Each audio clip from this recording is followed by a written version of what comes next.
the problem with perfectionism and why this is actually costing you clients.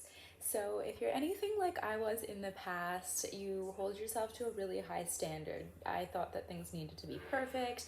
I thought that I could always be doing it better. I was extremely critical of myself. I was comparing myself to everyone around me, comparing myself to how they were doing in their careers. And I just always felt like I was falling short. I always felt like everyone else was doing better.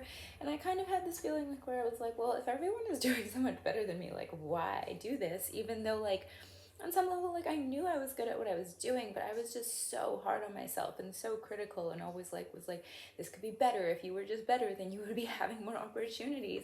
And I thought that this attitude was helping me. And a lot of my clients that I work with, they have the same thing where they're like, well, no, it needs to be perfect before I put it out, or I need to have this thing done before I can launch my business, or I need to have my website perfect before I can start getting clients, or I just need to keep working on this or redoing it, or like getting different branding.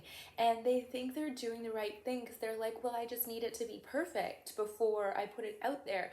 But the thing is this is slowing you down and it's not helping you. People don't need to have things be perfect before they buy from you.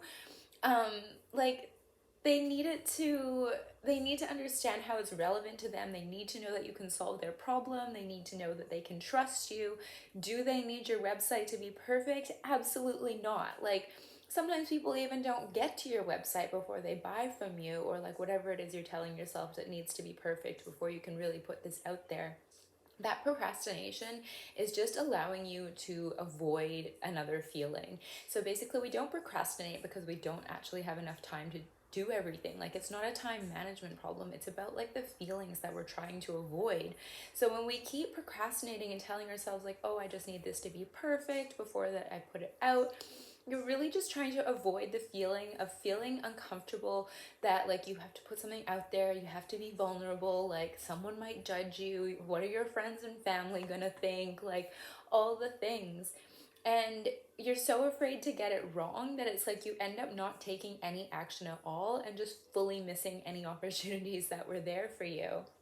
So this is how perfectionism really is damaging you, because you end up not taking the action that you need to take. You're not doing the things you need to do. You're like hiding in those tasks that, yes, they could keep you busy for a really long time, but they're not actually going to move the needle. They're not going to get you clients. Nobody has been like, oh my God, your website is so perfect and that's what made me want to work with you. Like, I'm not going to say that those things don't matter, but the amount of time that we spend on them, that's the thing where it's like if you're hiding from those activities that are really going to get you clients because you're telling yourself that you need something else to be perfect, then you're really missing the boat and you're leaving money on the table because you're missing these opportunities. And other entrepreneurs are there and they're not worrying about things being perfect, and so they're snapping up those opportunities because they're there and they're consistent and they're showing up. And actually, by default, over time, when you do something consistently, you end up becoming a lot better at it anyways.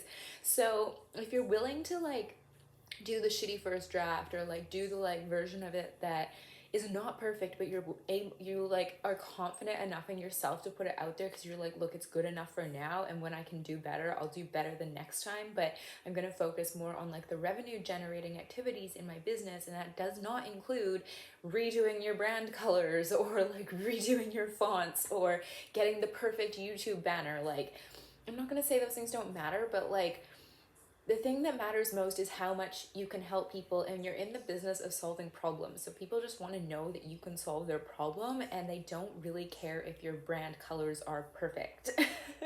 So perfectionism ends up hurting you by telling you that you're not good enough, so you have to overcompensate in all these other ways, and you don't deserve to take up space, and that you just being you is not enough, which is totally a lie, because you are. And if you're like most of the people I work with who get into business, it's because they want to help people. So it's like you're not good enough. You are good enough exactly as you are, but you need to be able to see it first, so you stop wasting all your time on these activities or being critical of yourself that are not actually moving your business forwards.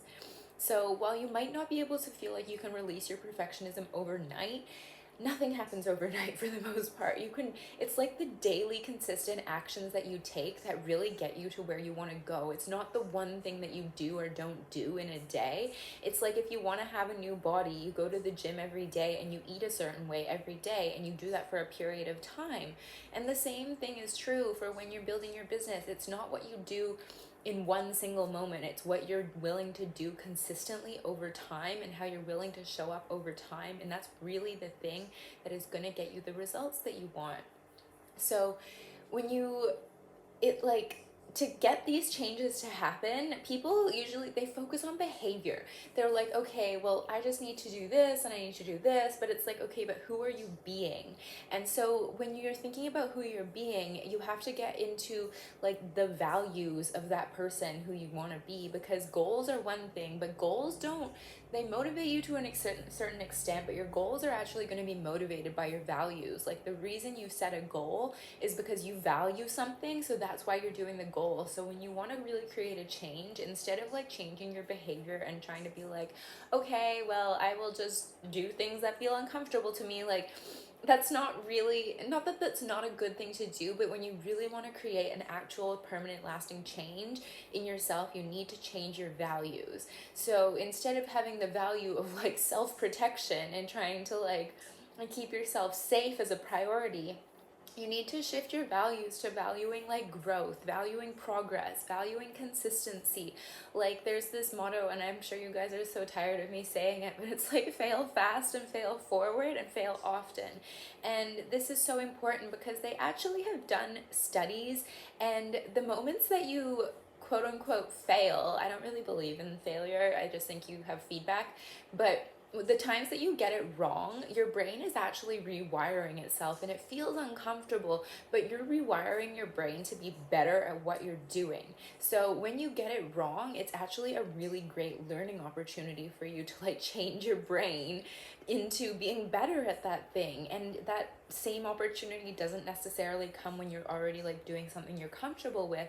So it's actually really advantageous to you to get it wrong, because then if you can get over yourself and how you view yourself enough to know that it's okay and safe to get things wrong, even if that wasn't always the case for you, you can choose right now that it is okay for you to get it wrong, and that you getting it wrong means that you're going to get it right later. So you need to start valuing like that consistency and progress and moving forwards. And if you're just always doing what feels comfortable to you, you're not progressing. Like that's not moving forwards. So, and you also need to change like the value of it being about yourself and making yourself like service focused and focused on others. Because when you stop thinking about like, oh, how are other people going to see me, and start thinking about like, how can I help other people, it becomes less about you and more how you can help other people. And then it starts to be selfish for you to keep your stuff to yourself, or procrastinate on sales, or procrastinate on putting things out because you're scared of what people will think with you. Think about you. So if you're like really focused on what other people think about you, like you're costing yourself clients, you're costing yourself money, you're costing yourself invisibility and opportunities. Most of the time people do not buy things the first time they see it. They buy stuff when they have had time to build a relationship with the person selling it, especially if you're a personal brand. They see you frequently, you're showing up a lot, you seem to be everywhere, and then they start to build that trust with you. There is, I forget the name of it, but there's a name for like the more you see someone, especially like in video, and the more you interact with them, the more like top of mind you are for that person. So when you're going out there and selling something, especially in such a noisy world, well, do you think like the entrepreneur that puts out like one YouTube video a month because they're too scared or they're spending too much time trying to get it perfect is going to be more memorable than the entrepreneur who is like putting something out every single day for like 4 weeks, and even though maybe their video quality isn't like cinema quality, but they're still there and they're sharing content and they're being consistent? Like, which one do you think is gonna get better results? Like the person who is showing up every single day, even though it's not perfect, and they know that they're just gonna get better at doing it over time, and as their audience grows and they make more money because they're being consistent, they can afford better video gear or like someone to do their editing for them. So you can really see how like that perfectionism slows you down. It's costing you money, it's costing you opportunities, you're basically leaving money on the table table when you're spending too much time trying to get things perfect and telling yourself that's what's holding you back from really like going all in and taking action. So people can't form that relationship with you if you're not showing up. So basically, you need to shift your values away from being so like self-focused on like what other people think of you, and shift it into being of service, being consistent, and valuing growth instead. And then also just realizing like the person who shows up the most and is there the most is the person who's going to get better. And the better you are, the more effective you are, the more clients you're going to get. So it's a win-win situation. So if this is something that you're struggling with, book in a free strategy call with me. We can chat about how we can help you overcome it. I hope you have an incredible day, and I will talk to you soon.